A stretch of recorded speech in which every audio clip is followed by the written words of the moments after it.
Et si le karma, ce n'était pas cette force mystique qui récompense ou qui punit, mais plutôt un code informatique? Un code qu'on a soi-même écrit, souvent sans s'en rendre compte. Et surtout, un code qu'il est possible de réécrire. C'est exactement ce qu'on va décrypter ensemble. Mais juste avant de plonger dans le vif du sujet, un petit rappel important. Le contenu qui suit est là pour informer, pour éduquer, mais bien sûr, il ne remplace en aucun cas un avis professionnel.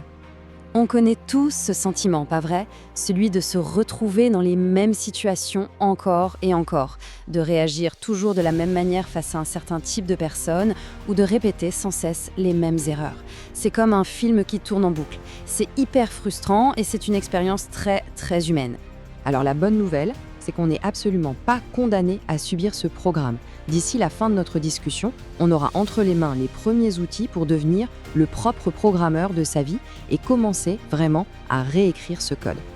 Ok, alors, pour commencer à réécrire ce fameux code, il faut d'abord comprendre comment il a été écrit. Et pour ça, on doit commencer par déconstruire le mythe du karma tel qu'on l'imagine souvent. On a souvent cette image du karma comme une sorte de juge cosmique, un grand tableau qui compte les points, les bons et les mauvais. Mais la réalité, elle est bien plus intime, bien plus personnelle. Le karma, ce n'est pas un destin qu'on subit passivement. C'est un programme qu'on a soi-même conçu.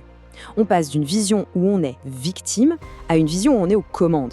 Pour le dire très simplement, le karma, c'est notre programmation par défaut. C'est cet ensemble de réactions automatiques, de pensées qui tournent en boucle qu'on a installées au fil du temps, sans même y faire attention. C'est notre pilote automatique en quelque sorte. Très bien, mais alors, d'où vient ce programme ? Qui a écrit ces lignes de code qui semblent nous gouverner? C'est ce qu'on va voir maintenant. Ce programme est écrit avec l'encre de la mémoire. Et attention, pas juste les souvenirs personnels qu'on a en tête, non.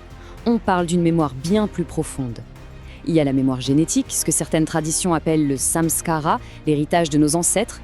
Il y a aussi la mémoire physique, le runanubandha, c'est l'empreinte laissée par chaque interaction. Et puis bien sûr, tout ce qui est stocké dans le conscient et surtout l'inconscient. Cette phrase, elle illustre parfaitement la profondeur de cette mémoire. Notre corps est un fragment de cette planète. Il porte en lui toute l'histoire de l'évolution. Ces informations, même si elles sont inconscientes, elles influencent nos réactions et nos tendances aujourd'hui. Et ça, ce n'est pas juste une idée philosophique, c'est prouvé par la science. Prenez cette expérience, elle est incroyable. Des scientifiques ont exposé les souris à l'odeur des fleurs de cerisier tout en leur administrant un petit choc électrique. Les souris ont donc appris à avoir peur de cette odeur. Mais le plus fou, c'est que leurs enfants et même leurs petits-enfants avaient aussi peur de cette odeur, sans jamais avoir reçu le moindre choc. C'est la preuve que certaines peurs, certaines réactions ne nous appartiennent pas directement. Elles sont un écho du passé, inscrit dans notre biologie. Alors, on fait quoi avec tout ce bagage? Est-ce qu'on doit le porter comme un fardeau? Surtout pas. Il faut plutôt l'imaginer comme un immense cloud de données. L'info est là, accessible, mais elle ne doit pas dicter nos actions au quotidien. La clé, ce n'est pas de supprimer ces données, c'est impossible. C'est d'apprendre à ne plus les laisser tourner en boucle sur notre système. C'est là qu'on passe du rôle d'utilisateur à celui de programmeur. Maintenant qu'on a vu un peu les coulisses de notre programmation, la grande question c'est comment on reprend la main? Comment passer du statut d'utilisateur passif qui subit les bugs du système à celui de programmeur capable de le mettre à jour? C'est la question à 1 million. Sommes-nous les marionnettes du destin ou les maîtres de notre libre arbitre? Eh bien, la réponse, ce n'est pas l'un ou l'autre. C'est une danse fascinante entre les deux. Pensez à une graine de manguier. Une fois qu'elle est plantée, elle donnera toujours des mangues, jamais des pommes ou des noix de coco.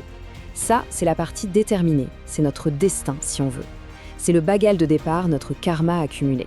Et c'est là que tout change. La qualité et la quantité de mangues dépendent entièrement des soins apportés à l'arbre. Ça, c'est notre libre arbitre. On ne peut pas changer la nature de la graine, mais on a un contrôle total sur l'environnement dans lequel elle grandit. C'est là que réside notre pouvoir de façonner notre destinée. Cette petite histoire, elle invite à réfléchir. On court après un job, une relation, une maison, en pensant que ça nous apportera le bien-être. Mais à la fin, est-ce nous qui possédons ces choses, ou sont-elles qui nous possèdent? Qui est vraiment aux commandes au fond? Bon, à cette théorie, passons à la pratique. Voici une toute première mise à jour, une action simple, concrète, pour commencer dès aujourd'hui à reprendre le contrôle de son propre programme. C'est un plan en 3 étapes toutes simples.